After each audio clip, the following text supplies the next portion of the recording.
नमस्कार, बहुत स्वागत है आप सभी का। मैं हूं आपके साथ चेतन पाठक। रुक करेंगे हिमाचल प्रदेश की खबरों का। हिमाचल प्रदेश के सिरमौर जिले के गिरिपार में रहने वाला हाटी समुदाय अब अनुसूचित जनजाति की सूची में शामिल हो गया है। राष्ट्रपति द्रौपदी मुर्मू ने संशोधित अनुसूचित जाति जनजाति विधेयक को अपनी मंजूरी प्रदान कर दी है। हाटी समुदाय ने अपनी खुशी जाहिर करते हुए इसे बेहद ऐतिहासिक जीत करार दिया है। इसके लिए उन्होंने राष्ट्रपति द्रौपदी मुर्मू, प्रधानमंत्री नरेंद्र मोदी, गृह मंत्री अमित शाह, जनजातीय मामलों के मंत्री अर्जुन सिंह मुंडा, बीजेपी के राष्ट्रीय अध्यक्ष जेपी नड्डा समेत बीजेपी के प्रदेश नेतृत्व और राष्ट्रीय नेतृत्व का आभार जताया है। उन्होंने हिमाचल प्रदेश के राज्यपाल शिव प्रताप शुक्ल का भी विशेष आभार जताया है। इस संबंध में हाटी विकास मंच के अध्यक्ष प्रदीप सिंगटा, मुख्य प्रवक्ता डॉक्टर रमेश सिंगटा ने कहा कि केंद्र सरकार की दृढ़ इच्छा शक्ति के कारण असंभव सा काम आज संभव हुआ है।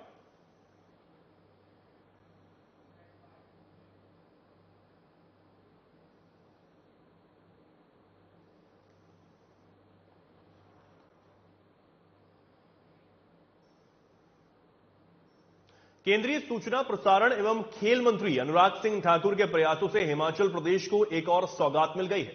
अमृत भारत स्टेशन योजना के अंतर्गत प्रदेश के एकमात्र सबसे छोटे अंब इंदौरा रेलवे स्टेशन का नाम इस योजना में शामिल हुआ है। यह जानकारी सुजानपुर बीजेपी मंडल मीडिया प्रभारी विनोद ठाकुर ने दी है। उन्होंने इस दौरान कहा कि देश के प्रधानमंत्री नरेंद्र मोदी द्वारा रविवार को भारत के 508 रेलवे स्टेशनों को अमृत भारत स्टेशन योजना के अंतर्गत शामिल किया गया है। उसमें हिमाचल का छोटा सा रेलवे स्टेशन भी शामिल हुआ है। इसके लिए प्रधानमंत्री नरेंद्र मोदी और हमीरपुर संसदीय क्षेत्र के सांसद अनुराग ठाकुर बधाई के पात्र हैं। उन्हीं के प्रयासों से इस योजना में हिमाचल प्रदेश के इस रेलवे स्टेशन को शामिल किया गया है।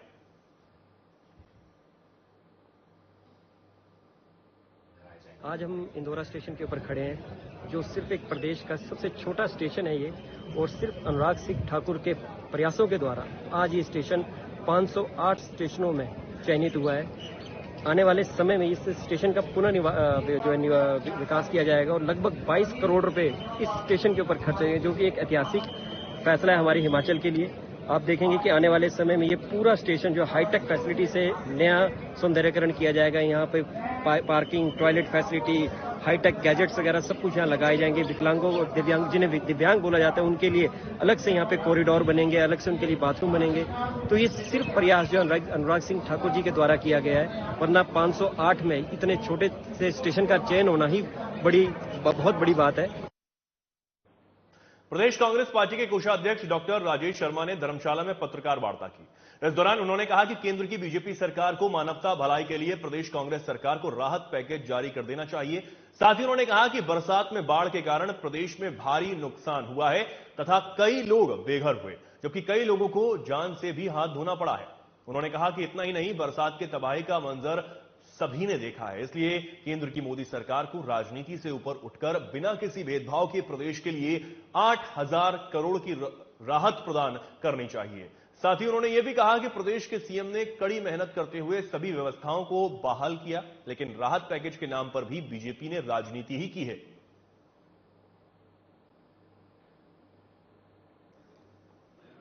जो सर्वोच्च न्यायालय ने हमारे नेता राहुल गांधी जी को राहत दी है और लोकतंत्र की बहाली करी है, उसके लिए मैं सारे मीडिया के बंधु होगा, पूरे भारतवर्ष के लोगों का जिन्होंने इसके खिलाफ आवाज उठाई थी, उनका धन्यवाद करने के लिए आया था। दूसरा, जो पिछले दिनों हमारे प्रदेश में एक त्रासदी हुई है, घर उजड़े हैं लोगों के, बारिशों के कारण नुकसान हुआ है, और जैसा मेरे ध्यान में लाया गया, केंद्रीय टीम सर्वेक्षण के लिए आई थी, उन्होंने करीब 8000 करोड़ का नुकसान बताया है। हमारे मुख्यमंत्री जी प्रधानमंत्री से मिले, उन्हें आश्वासन दिया। शिमला में नगर निगम पौधारोपण का महाअभियान शुरू करने जा रहा है, जिसके तहत शहर भर में 30,000 से ज्यादा पौधे लगाने का लक्ष्य रखा गया है। इसके लिए नगर निगम स्कूली छात्रों, समाजसेवी संस्थाओं और सरकारी कर्मचारियों का सहयोग लेगा। इस अभियान को लेकर नगर निगम के महापौर खुद फील्ड में उतरे हैं और स्कूल, कॉलेजों, सरकारी दफ्तरों में जाकर इस अभियान में शामिल होने की लोगों से अपील भी कर रहे हैं। वहीं शनिवार को महापौर सुरेंद्र चौहान ने संजौली कॉलेज में जाकर छात्रों को इस अभियान के बारे में जानकारी दी है और इस अभियान से जुड़ने की अपील भी की है।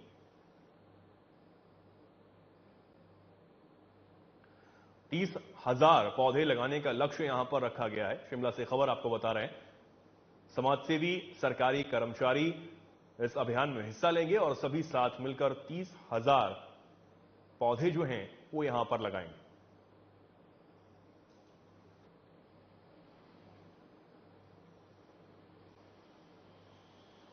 इस बार ट्री प्लांटेशन का एक अलग सा कैंपेन चलाने की कोशिश की है।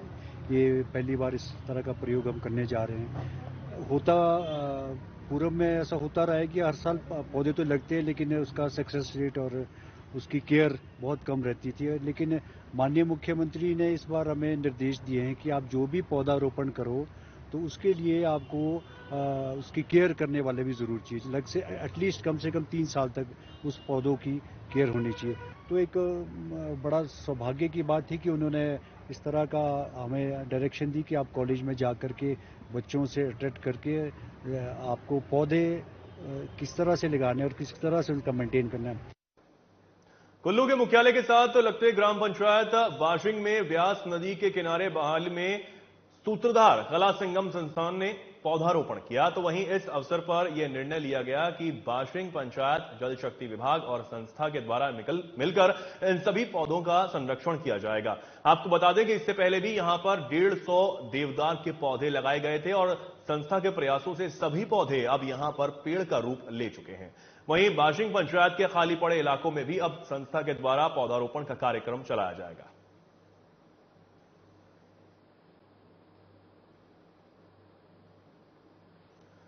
सूत्रधार कला संगम संस्था ने पौधारोपण अभियान यहां पर चलाया और काफी पौधे यहां पर इस संस्था की तरफ से लगाए गए हैं। सभी ने साथ मिलकर इसको पौधों को संरक्षण करने की अपील भी लोगों से की है और साथ ही खुद भी संकल्प लिया है।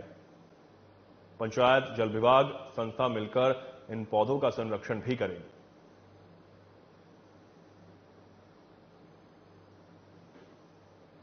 आज अभी वृक्षारोपण का कार्यक्रम यहाँ किया गया।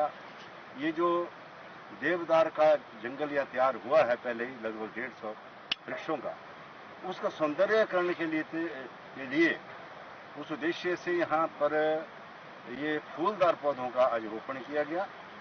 और बड़े प्रसन्नता की बात है, इस बार सहयोगी के रूप में साथ में ये रिवर साइड जो कैफे है उनके ऑनर मिस्टर हीरालाल ठाकुर, जो कि ग्राम पंचायत जिंदौड़ के प्रधान भी है, आज उनको किसी कारणवश बैठक के कारणवश कहीं जाना पड़ा।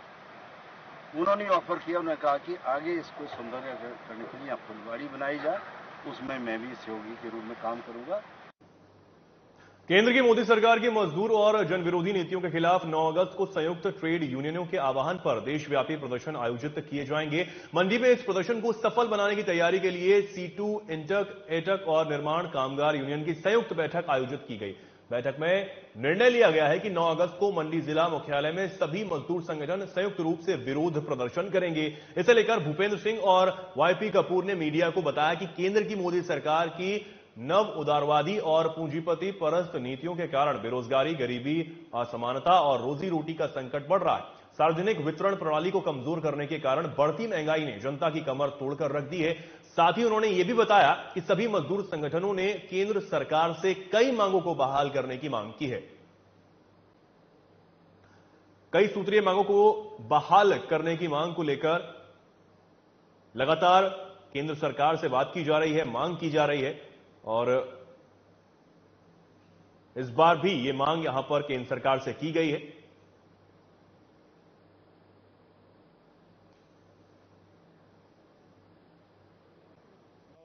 कि जो सरकार मजदूर हित में काम करेगी वही देश पे राज करेगी, चाहे प्रदेश हो चाहे देश हो। मजदूरों और कर्मचारियों के हित में फैसले लेने पड़ेंगे। जो 44 श्रम कानून आजादी से पहले कुर्बानियां देके वर्किंग क्लास ने 1919-1921 में क्विट इंडिया मूवमेंट में भाग लेकर के जो ब्रिटिश सरकार को मजबूर किया था कि वो वर्किंग क्लास के हित में फैसले ले और प्रोग्रेसिव कानून उन्होंने, जैसे 1926 का ट्रेड यूनियन एक्ट था, 1956 का बाद में जो एक्ट आया, और दूसरे प्रोग्रेसिव एक्ट आए, वर्कमैन कंपेंसेशन एक्ट, ये सभी मजदूरों के संघर्ष की वजह से आए थे। लेकिन मौजूदा सरकार ने 44 जो मजदूर कानून थे उनको कोड में रिड्यूस करके 4 भाग में रख दिया। अब खबर शिमला से है, जहां 7 अगस्त को 9वें राष्ट्रीय हैंडलूम दिवस का आयोजन किया जा रहा है। हिमाचल प्रदेश हस्तशिल्प और हथकरघा कॉरपोरेशन की ओर से भी शिमला में राष्ट्रीय हैंडलूम दिवस के मौके पर गेयटी थिएटर और पद्म देव कॉम्प्लेक्स में एक प्रदर्शनी और फैशन शो का आयोजन किया जाएगा, जिसका मकसद हिमाचल प्रदेश की पारंपरिक वेशभूषा, संस्कृति और हस्तशिल्पकारों को मंच प्रदान करना है। इसको लेकर हस्तशिल्प और हथकरघा कॉरपोरेशन के एमडी जतिन लाल ने बताया कि निगम द्वारा गेयटी थिएटर में 4 दिन की हस्तशिल्पकारों के उत्पादों और 7 दिन की रिज पद्म देव कॉम्प्लेक्स में हैंडलूम उत्पादों की प्रदर्शनी लगाई जाएगी। इसमें प्रदेश के नामी 50 शिल्पकार और दूसरे राज्यों के शिल्पकार भाग लेंगे।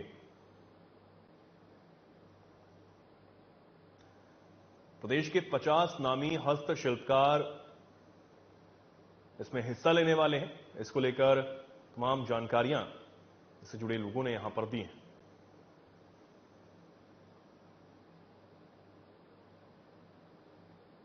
जैसे कि आप सबको विदित होगा कि हमारा जो नेशनल हैंडलूम डे है वो हर साल 7 अगस्त को मनाया जाता है, और इस बार जो हमारा 7 अगस्त को 9th नेशनल हैंडलूम डे जो हमारी कॉरपोरेशन है उसको हमारे माननीय मुख्यमंत्री और हमारे मंत्री, जो माननीय मंत्री जी हमारे हैं, उनकी लीडरशिप के अंडर हम मनाने का पूरा हमारी कोशिश है। हम इस बार जो हमारा हैंडलूम डे होगा उसकी सेलिब्रेशन हम रिज रोड पर, जो हमारा रिज है शिमला, उसमें हम मनाएंगे, और गेयटी थिएटर में हमारा हैंडलूम डे की एग्जीबिशन और फैशन शो होगा। अब खबर सोलन से, जहां चंडीगढ़ शिमला राष्ट्रीय उच्च मार्ग 5 आज भी बहाल नहीं हो पाया। हालांकि राष्ट्रीय उच्च मार्ग प्राधिकरण रोड को खोलने का कार्य युद्ध स्तर पर किया जा रहा है, लेकिन बीते 5 दिनों से यह सड़क अवरुद्ध है। इससे लोग बेहद प्रभावित हो रहे हैं, बल्कि पर्यटन व्यापार को भी काफी नुकसान झेलना पड़ रहा है। इस आपदाग्रस्त क्षेत्र में बारिश होने के कारण बार बार लैंडस्लाइड हो रही है, जिससे काम करने में भी रुकावटें आ रही हैं। आज भी ये रोड सुचारू होने के कम ही आसार है। इसको लेकर उपायुक्त मनमोहन शर्मा ने राष्ट्रीय उच्च मार्ग प्राधिकरण के अधिकारियों को जल्द से जल्द NH5 को खोलने के आदेश दिए हैं, ताकि इससे प्रभावित लोगों को कुछ राहत मिल सके। आपको बता दें कि अब तक कुछ स्पष्ट नहीं है कि यह मार्ग कब तक बहाल हो पाएगा।